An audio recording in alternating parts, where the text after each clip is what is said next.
շնորհակալության մամուլի կենտրոնում այսօր հյուրընկալել ենք Հայկական ակնաբուժության նախագիծ բարեգործական հիմնադրամի տնօրեն Նունե Եղիազարյանին, Մալայանի անվան ակնաբուժական կենտրոնի աչքի բորբոքային հիվանդությունների բաժանմունքի վարիչ Աննա Հովակիմյանին և Կալիֆոռնիայի համալսարանի Ջուլս Ստայնի անվան աչքի ինստիտուտի պրոֆեսոր, եղջերաթաղանթի և ռեֆրակտիվ վիրաբուժության ծրագրի տնօրեն Էնտոնի Ալդավեին։ Բարև ձեզ, շնորհակալություն, որ այստեղ եք։ Մենք այսօր խոսելու ենք COVID-19-ի հնարավոր ազդեցության մասին ակնային հիվանդությունների վրա, ինչպես նաև կանդրադառնանք հայաստանյան և միջազգային միտումներից և կխոսենք Էնտոնի Ալդավեի Հայաստան այցի հետ կապված, ինչ նորություններով է եկել և փորձի փոխանակման ինչ ծրագրեր են իրականացվում։ Սկզբում խոսքը փոխանցենք Նունե Եղիազարյանին, որը կներկայացնի մանրամասներ, խնդրեմ։ Շնորհակալություն։ Կուզեի մի քանի խոսք ասել հայկական ակնաբուժության նախագծի վերաբերյալ, այն հիմնադրվել է 1992 թվականին ԱՄՆ-ում ամերիկահայ ակնաբույժ Ռոջեր Օհաննիսյանի կողմից եւ գրեթե 30-ամյա գործունեության ընթացքում Հայաստանում իրականացրել է մեծաքանակ ծրագրեր։ Համոզված եմ, որ Հայաստանի բնակչությունը քաջատեղյակ է հայկական ակնաբուժության նախագծի աշխատանքներին, աչքի շարժական հիվանդանոցի, մարզային ակնաբուժական կենտրոնների, անհասության ռետինոպաթիայի, դիաբետի և շատ այլ ծրագրերի միջոցով։ Այս կազմակերպությունը ունի նաև կրթական բաղադրիչ, որը ներառում է միջազգային համաժողովներ, հետազոտություններ, վերապատրաստումներ ԱՄՆ-ում և Հայաստանում, վարպետաց դասեր և այլն։ Սովորաբար ամենամյա միջազգային համաժողովները տեղի են ունենում բժշկական առաքելության շրջանակներում, որի ընթացքում մեր կամավոր բժիշկները տարբեր երկրներից այցելում են Հայաստան, ներկայացնելու իրենց զեկուցումները, կիսելու իրենց փորձը եւ հայ մասնագետների հետ քննարկելու բարդ դեպքերը, նաեւ ուսուցանելու բուժման եւ վիրահատական նորագույն մեթոդներ։ Մասնավորապես, չնայած համաճարակով պայմանավորված խնդիրների, մեր կամավոր բժիշկները այցելել են Հայաստան, եւ այստեղ են։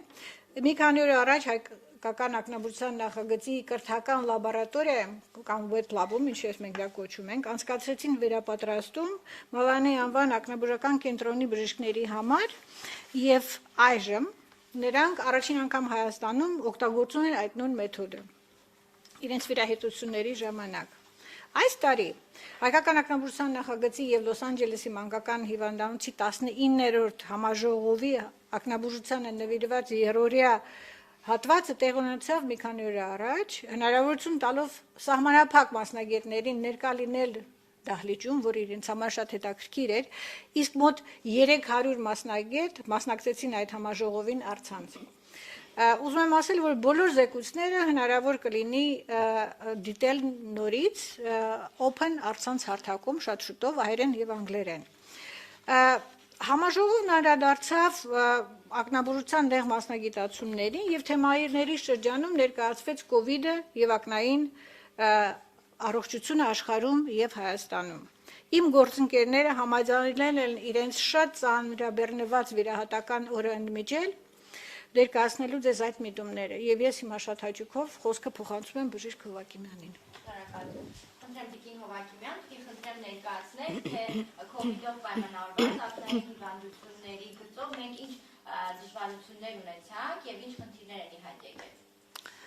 Նախ շնորհակալություն հրավերի համար։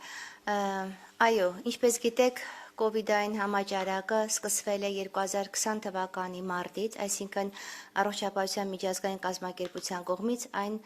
այդ ժամանակվանից է հայտարարվել որպես իսկապես համաճարակ եւ գիտեք, որ հարուցիչը այդ SARS-CoV-2 վիրուսը ինքը իսկապես շատ վարակիչ է եւ ախտահարում է մի շարք օրգան համակարգեր, բոլորից քաչ հայտնի հիմնականում շնչառական համակարգը, ինչպես գիտեք, թոքաբորբերը, պերիկարդիտը, սրտի ախտահարումները եւ ցավոք տեսողական օրգանը նույնպես զերծ չի մնում այդ ախտահարումներից։ Կցանկանայի նշել, որ շատ են դիմում հիվանդներ աչքի տարբեր խնդիրներով, ամենից շատ երևի ժողովրդին հայտնի է կոնյուկտիվիտը, շաղկապենաբորբը, երբ մարդիկ գանգատվում են աչքերում որոշակի արտադրությունից, ժողովրդի բառերով իսկ ասած ճպրոտելուց, սակայն դա ամենից մեղմ ախտահարումն է, որ նույնիսկ բժշկի չդիմելով կարող է ինքնաբերաբար 7-ից 10-14 օրում անցնել։ Ցավոք դիտվում են ավելի ծանր ախտահարումներ, հանձինս լուրջ բորբոքումների, աչքի խոռոչում, որոնք կոչվում են այսպես կոչված ուվեիտներ, բավականին շատ հանդիպում են ակնահատակում տրոմբոզներ, քանի որ անոթային ախտահարում է բերում այս վիրուսը անոթների, եւ ունենք նաեւ ցավոք կուրության դեպքեր, երբ այնպիսի կարևոր անոթներ են խցանվել, որ այլևս սնուցումը վերականգնել հնարավոր չէ։ Առիթից օգտվելով կցանկանայի ասել, որ շատ վերջերս, այսինքն այս ամիս մեր աշխատանքը Միացյալ Նահանգներում արժանացավ տպագրության ամենահայտնի ամսագրերից մեկում Cataract and Refractive Surgery, որտեղ մենք աշխարհում առաջինը ներկայացրեցինք ուվեիտների ամենամեծաքանակ թվով հիվանդների դեպքեր։ Այսինքն այն մարդիկ, որոնք մեզ դիմել էին աչքի խոռոչի անոթաթաղանթի բորբոքումներով, որոնց մենք բուժել ենք, մենք մեր դեպքերը ներկայացրեցինք աշխարհին։ Պետք է իսկապես զգոն լինել, որովհետև տեսողական օրգանի ախտահարումները նույնպես իրենցից լուրջ խնդիր են ներկայացնում։ Տիկին Հովակիմյան, երբ որ սահմանափակումները ճիշտ թե շատ հանվեցին եւ հիվանդները արդեն խոսք եղավ դեպի բուժհաստատություններ, այդ շրջանից սկսած ձեզ մոտ նկատվում է արդյոք հիվանդների թվի ավելացում, որոնք հենց բողոքում են COVID-ի հնարավոր ազդեցությունից, այսինքն տեսողական խնդիրների վրա։ Շնորհակալություն հարցի համար։ Իսկապես մեր բոլոր բժիշկների գործն է դժվարացել եւ ոչ միայն ակնաբուժների, որովհետեւ մարդիկ, հատկապես ծերերը, շատ երկար ժամանակ, ինչպես գիտեք, պարզապես տնից դուրս չէին գալիս։ Այսինքն 6 ամիս, մի տարի մարդիկ շատերը մնացել էին տանը եւ դիմում են ուշացած դեպքերով, գալիս էին արդեն իրենց ոսմյակները, եթե պղտորված էին, կատարակտ հիվանդությունը բոլորին քաչ հայտնի է ժողովրդի մեջ, որ մարդիկ ասում են աչքս փառ է կապել, շատ գալիս էին հասունացած դեպքեր, գերհասուն բարդություններով եւ շատ այլ հիվանդություններ, նույն այդ աչքի բորբոքումները, տարբեր տեսակի հիվանդություններ, հայտնի գլաուկոման, կապված հաճախ ակնային ճնշման բարձրացման հետ եւ տարբեր այլ խնդիրներ, մարդիկ մնացել էին կարծես տներում եւ ուշ էին դիմում եւ բժիշկներս անընդհատ բախվում ենք ուշացած դեպքերի հետ, որը շատ դժվար է։ Ինչ վերաբերում է հենց COVID-ի պատճառով ախտահարումների ավելացմանը, այո, այդպես է։ Գիտեք, որ եթե մարդը տանում է ծանր COVID-ային այդ հիվանդությունը, COVID-19,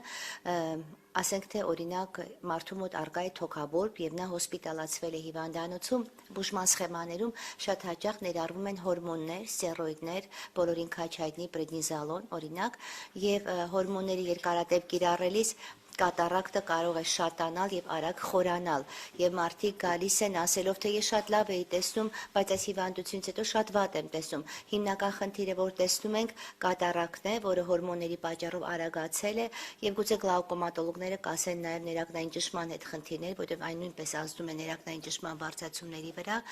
Ինչ վերաբերում է տրոմբոզներին, ավելի բարդ խնդիրներին, ցավոք դա իրոք մեծ խնդիր է, որովհետև եթե կատարակտը կարող ես վիրահատել, մարդու տեսողությունը վերադարձնել, գլաուկոման կարող ես վիրահատել, տրոմբոզների պարագայում իսկապես շատ լուրջ է, որովհետև եթե անոթը խցանվել է եւ ցանցային այդ հատվածը չի սնուցվել, երկար ժամանակ է մարդը չի դիմել, երբեմն ցավոք լինում են անդարձելի ախտահարումներ։ Շնորհակալ եմ շատ, խոսքը փոխանցեք պարոն Ալդավեին, եթե կարելի է կներկայացնեք միջազգային միտումները, թե COVID-19-ը ինչ ազդեցություն է թողել ակնային հիվանդությունների վրա, բժիշկները ինչ դժվարությունների առաջ են կանգնել։ What's the impact of COVID-19 on different diseases, eye diseases in particular? What are the trends globally? Եվ բժիշկները ինչ դժվարությունների առաջ են կանգնել։ And what are the problems doctors face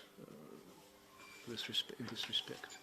Well, I think it's important to realize that there are receptors on the surface of the eye for the virus that causes COVID, so that the eyes are actually a portal of potential entry of the virus into the body. Պետք է հաշվի առնել, որ աչքի մեջ կան ռեցեպտորներ, որոնք փաստորեն վիրուսի համար մուտքի ոնց որ դուր լինեն եւ այդպես վիրուսը կարող է հայտնվի աչքի մեջ։ Second is that the eye can be affected by the virus. We know there are various eye conditions such as conjunctivitis that can be caused by the COVID virus. Երկրորդը մենք գիտենք, որ վիրուսը կարող է տարբեր հիվանդություններ առաջացնի աչքի մեջ, հատկապես կոնյունկտիվիտ։ And one of the concerns for myself as a corneal transplant surgeon is whether it is safe to perform corneal transplant surgery in the midst of a pandemic, given concern about the potential for transmission of the virus that causes COVID via a corneal transplant from a deceased individual to a living recipient. Քանի որ ինքը եղջերաթաղանթի պատվաստման վիրաբույժը իր համար հիմնական հարցը նա է, թե արդյոք ինքը կարող է հանգիստ ապահով կատարի իր վիրաբուժությունը առանց մարդուն վարակելով այդ վիրուսով։ As a result of the screening criteria that I and my committee that I'm a member of have employed, we have seen a significant decrease in the number of corneal tissues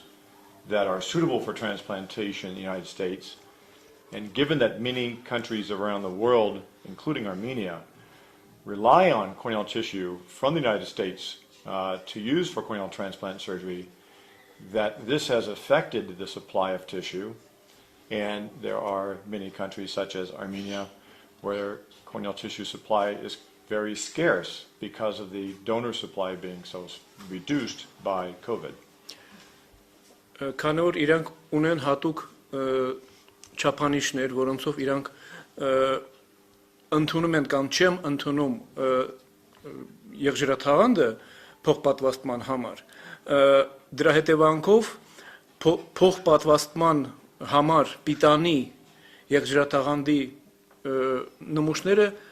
բավականին շատ նվազել են, որոնք այդ նմուշները գալիս են ԱՄՆ-ից եւ հատկապես ԱՄՆ-ից եկած այդ նմուշները հիմա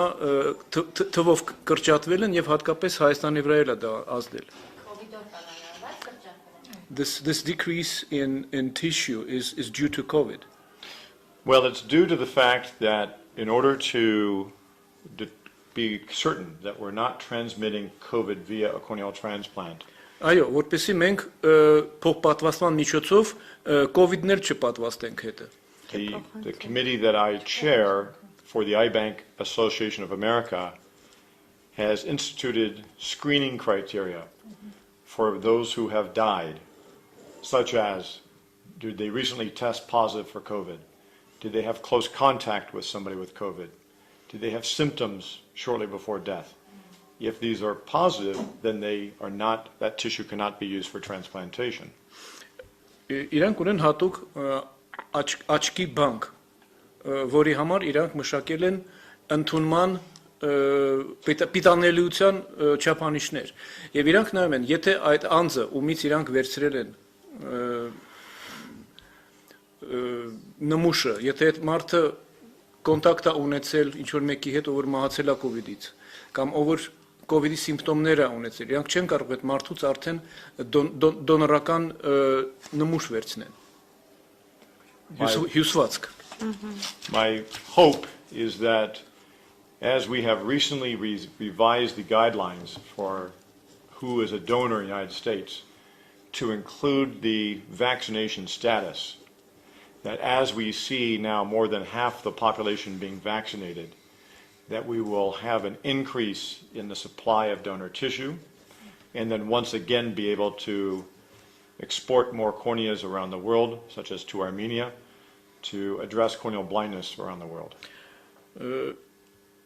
Իրանք հիմա վերանայել են իրենց մոտեցումը եւ դոնորական հյուսվածքի վերցնելը չվերցնելը արդեն պայմանավորված է նրանով այդ մարդը վակցինացվել է թե ոչ։ Հիմա քանի որ բնակչության կեսից ավելի վակցինացվածը ավելի մեծ կարող է լինի այդ դոնորական հյուսվածքների հոսքը ԱՄՆ-ից այդ թվում դեպի Հայաստան։ Շնորհակալություն, պարոն Ալդավեի, հարցս պատվաստումներին է վերաբերում։ Հիմա Հայաստանում թեժ քննարկումներ են։ There's a hot discussion in Armenia whether to vaccinate or not. As a specialist, please tell us. Will they have impact on eye diseases and how safe they are, the vaccines and vaccinations? Well, as an American, my experience is with the vaccines approved in the United States, which are the ones produced by Pfizer, Moderna, and Johnson & Johnson. I myself was vaccinated, my first vaccination in December, and the second one in January. I was early to receive it because a healthcare worker, I'm at increased risk of acquiring the disease. Ինքը իր փորձից կարող ասի, որ ինքը քանի որ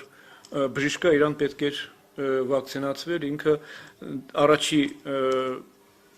իր վակցինան ստացել է դեկտեմբերին, երկրորդը հունվարին, Ամերիկայում ընդունված վակցիաները Pfizer-ն են, Johnson & Johnson-ը եւ Moderna-ն. Yes, please. I would say that without hesitation, the vaccines are safe and effective. The data is clear that vaccination reduces the risk of becoming infected with the virus that causes COVID-19 infection, reduces the risk of hospitalization, and reduces the risk of death. Ինքը ասում է, որ առանց կասկածի ես գտնում եմ, որ վակցինան անվտանգ է եւ կարելի է ասել, որ վակցինան նվազեցնում է COVID-ի ռիսկը, հոսպիտալիզացման ռիսկը եւ մահի ռիսկը. Obviously, the vaccines that are available throughout the world differ by country. In China, Sinovac is offered. I know here in Armenia that the Sputnik virus or a Sputnik vaccine is offered. All of these vaccines, however, all of them, again, reduce the risk of being infected and reduce the risk of it being transmitted to others in the population. Վակցիաները տարբերվում են երկրից երկիր. Չինաստանում դա Սինովակն է, Սպուտնիկը Ռուսաստանում. Բոլոր այդ վակցինաները կրճատում են վարակման ռիսկը. So I would strongly encourage all of those who are listening to become vaccinated, if not for yourself, for the people you love, to protect them from acquiring the disease. Եվ ինքը կոչ է անում բոլորին վակցինացվել, եթե ձեզ համար չեք վակցինացում, գոնե նրանց համար վակցինացեք, ում որ դուք սիրում եք եւ գնահատում եք. Եվ մեզ մոտ այդ քննարկումների շրջանում During these discussions, there have been concerns that vaccines can impact reproductive health. Can vaccines have an impact on your domain, on the ophthalmology domain? I think we need to separate information that's in the public domain between that is based on evidence and that is based on theory or rumor. Պետք է այստեղ տարբերակել այս զրույցների մեջ այն տեղեկությունը, որը հիմնված է ապացույցների վրա, եւ այն տեղեկությունները, որոնք շշուկների եւ բամբասանքի վրա են հիմնված. As far as I am aware, there are no adverse effects of vaccination on the eye. Ինչքան որ Իրանը հայտնի, ոչ մի բացասական հետևանքներ վակցինան աչքի վրա չի թողել. My patients who have had a corneal transplant ask me if they may develop a rejection based on receiving a vaccination as it boosts the immune system. Իրա պացիենտները, ում որ ինքը փոխպատվաստել է երջրաթաղանդը, Իրանից հարցում էին, արդյոք կարող է օրգանիզմը հետ մղի այդ պատվաստանյութը, քանի որ վակցինայի պատճառով իրանց մոտ իմունիտետ է առաջանում. And I respond to them that that is unknown. If there is a risk, it's likely very small and likely lower than the risk of a rejection of a corneal transplant from the immune response in response to getting infected with COVID-19. Եվ ինքը ասում է, որ այդպիսի բացասական հետևանքներ հայտնի չեն հանդիպել, եւ դրա ռիսկը ավելի քիչ է, քան եթե իրանք ունենային COVID-ի հետևանքով Այսինքն հիվանդությունը ապացուցված է, թե ավելի շատ ինչ հետևանքներ է թողնում, քան պատասխանատվություն։ So in fact, we know better the adverse effects of the disease proper rather than the vaccine from the disease. Correct. Այո։ If you're, as a physician first and an ophthalmologist second, the very rare adverse events associated with vaccination are well publicized. But we have to keep in mind what the alternative is. What are the risks of becoming infected with COVID, the virus that causes COVID-19 infection? And we know very clearly that the risk of serious disease and death is much greater if you are infected as compared to the very low risk of adverse reaction to receiving a vaccination. Որպես բժիշկ առաջինը եւ որպես ակնաբուժ երկրորդը ինքը ուզում է շեշտի, որ բացասական հետևանքները հիվանդությունից COVID-19-ից շատ ավելի ծանր են եւ մահվան ռիսկը նույնպես շատ ավելի բարձր է, քան այն չնչին ռիսկը, որը ներկայացնում է վակցինան իր հետևանքներով։ Next question. In the US, to what extent people speak about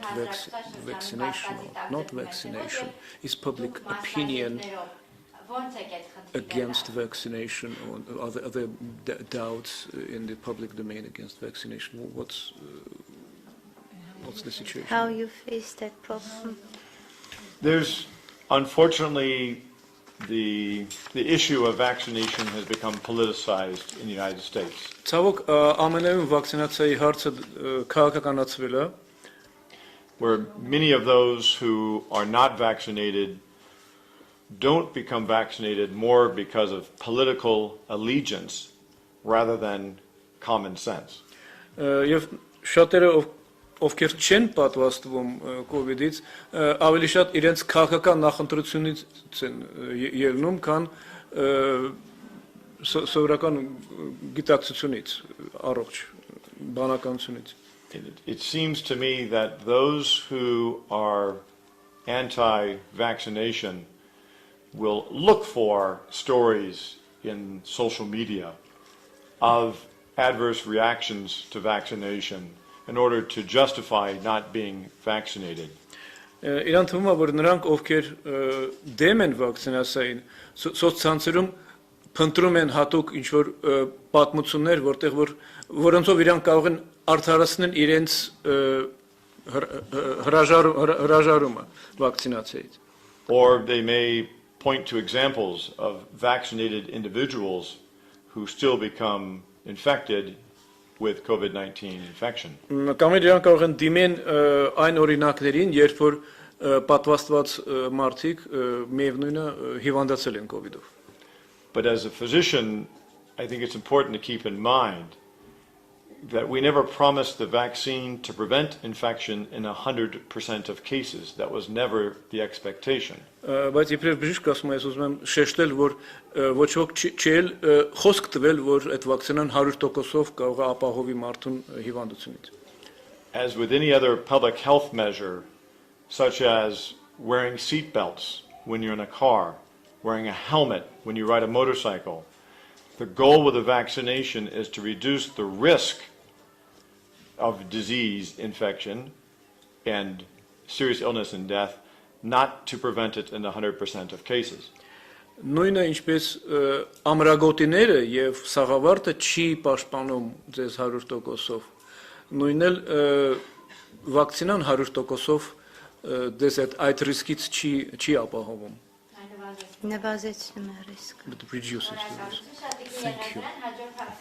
Next question to Ms. Եղիազարյան.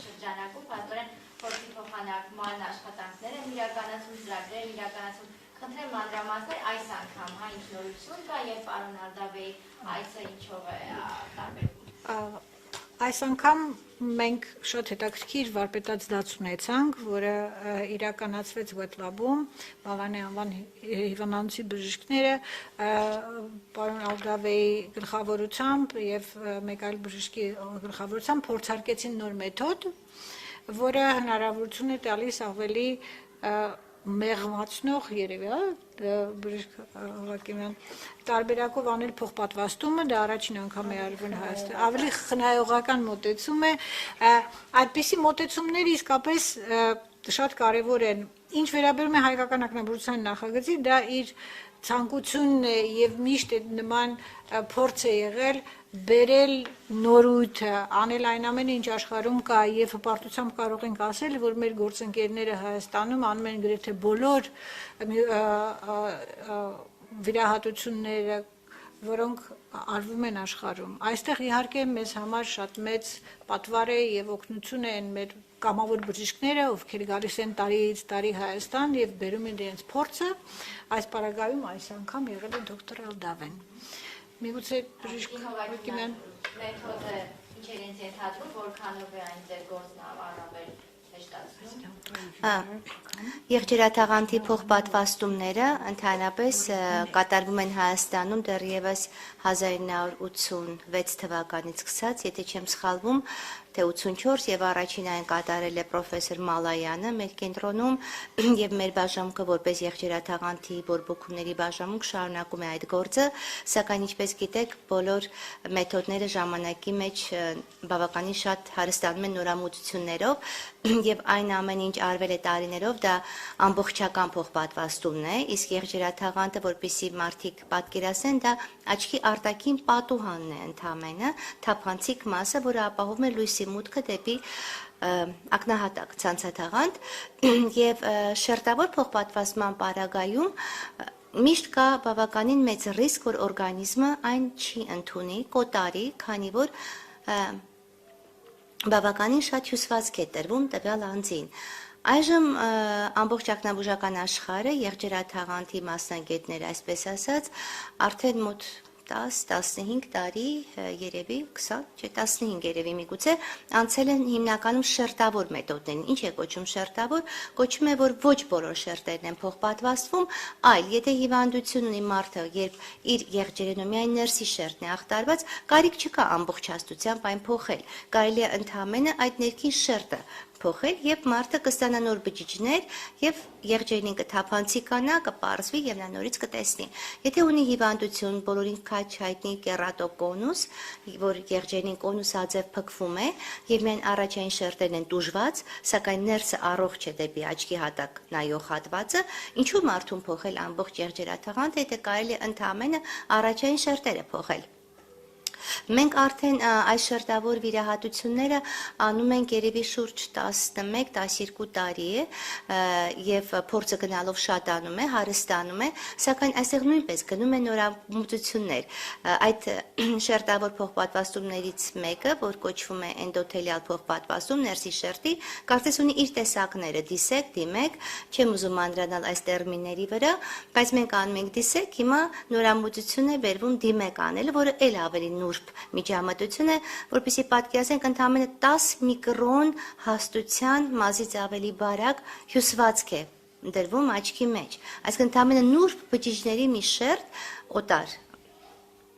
դոնորական հյուսվածքից, այսպես ասած, եւ հիվանն էլ ված չի զգում, որ իրեն ուրիշի բջիջներ են տրվել, ուրիշի հյուսվածք է տրվել եւ պատկերացրեք արդյունքները հրաշալի են։ Մենք 7 հիվանդի վիրահատեցինք միասին 3 եւ 3 առաջի օրը եւ այսօր նրանցից 4-ի մոտ արդեն կարծես փայլում էր աչքը, եղջերին բավականին պարզ էր, տեսողությունն էր լավացել եւ մենք այդ վետ լաբում, որտեղ 3 ժամ իրենց կողմից բերված մոտ 22 հյուսվածքների փորձարկումներ կատարեցինք, բավականին հմտություններ ձեռք բերեցինք, այսպես կոչած փոքրիկ նյուանսների առումով եւ արդեն վստահ եմ հաջողությամբ կիրականացնենք նաեւ այս մի տեսակը դիմեք կոչվածը, որը ավելի նուրբ գործողություն է, շատ ավելի խնայողական աչքին։ Եվ դոկտոր Ալդավեն շարունակաբար այցելում է մեզ եւ նրա հաջորդ այցը միգուցե կլինի 3 կամ 6 ամսից եւ մենք այս գործը շարունակաբար պետք է անենք։ Ես նոր փորձում եմ բարձել քանի անգամ է դոկտոր Ալդավեն եղել Հայաստանում, մենք հաշվեցինք մոտավորապես 7 կամ 8։ 7 կամ 8։ Եվ հույս ունենք, որ եւս կշարունակի։ Այո, անշուշտ։ Պարոն Ալդավե, հարցը ձեզ եմ ուղղում։ արդեն տևական ժամանակ է Հայաստանի ակնաբուժների հետ աշխատում եք։ You've been working for a long time with a million ophthalmologists. What's your impressions about our professional skills? Well, there's a reason that I've been to Armenia so many times, besides the good food. Բացի լավ խոհանոցից ուրիշ պատճառ էլ կա, թե ինչու եմ ես այդքան հաճախ լինում Հայաստանում։ And it's really because of the willingness of doctors like Dr. Hovakimyan and the desire of doctors like her in Armenia to learn and to practice the newest and best forms of corneal transplant surgery. Այդ պատճառն էլ լրացիչ պատճառն այն է, որ բժիշկների ցանկությունը, հատկապես դոկտոր Հովակիմյանի եւ իր գոլեգաների ցանկությունը նոր բաներ սովորել եղջերաթաղանթի պատվաստման մասին. Dr. Hovakimyan was one of the earliest surgeons that I'm aware of, and the first surgeons in the world to be performing artificial corneal transplants. Դոկտոր Հովակիմյանը առաջի վիրաբույժն է, որը կատարել է արհեստական եղջերաթաղանթի փոխպատվաստում. Which we began performing at the Malayan Ophthalmologic Center in 2005, I believe. Մենք դա սկսել էինք անել 2005 թվականին մեր կենտրոնում. And now she and her colleagues are offering the newest form of corneal transplant surgery. Իսկ դոկտոր Հովակիմյանը եւ իր գոլեգաները ամենանոր նորագույն ձևերն են առաջարկում այդ վիրահատության, making Yerevan one of, I believe, the few cities in this part of the world where somebody can come have the most advanced form of corneal transplant surgery performed. Եվ Երևանը դրանով դառնում այն քիչ քաղաքներից, հազվադեպ քաղաքներից այս աշխարհամասում, որտեղ որ կարելի է կատարել այդ դժվարին վիրահատությունը. This is not just my opinion. I know companies such as Glaukos, American corporation, has conducted clinical trials to achieve approval of devices at the Malayan Ophthalmologic Center, clearly indicating that you have very talented surgeons and infrastructure to perform clinical trials, and that's something that's a rare combination. Դա միայն իր կարծիքը չի, այդպիսի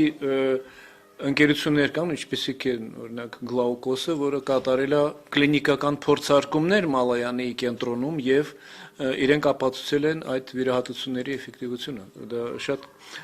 հազվադեպ համընկնում է, երբ որ կա հնարավորություն եւ հմտություն. And the best thing I think is that Dr. Hovakimyan and I actually trained together at the University of California, San Francisco from 2000 to 2001. So even though we don't practice together,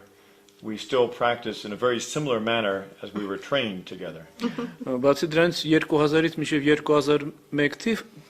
ինքը եւ դոկտոր Հովակիմյանը միասին էին սովորում Սան Ֆրանցիսկոյի Կալիֆոռնիայի համալսարանում, նույն գործն էին սովորում, չնայած միասին չեն աշխատել. And the fact that, again, many of her colleagues at the Malayan Ophthalmologic Center also trained in the United States means that they also understand medicine being practiced at the cutting edge and feel motivated to continue to offer the newest, the best treatments to their patients here in Yerevan. Եվ Մալայանի հիվանդանոցից շատ բժիշկներ են սովորել Ամերիկայում, այսինքն իրենք տեսել են բժշկությունը իր ամենաառաջադեմ դիրքերում. Շնորհակալություն, thank you so much. We hope there will be other opportunities to see you, Mr. Aldavei. Thank you.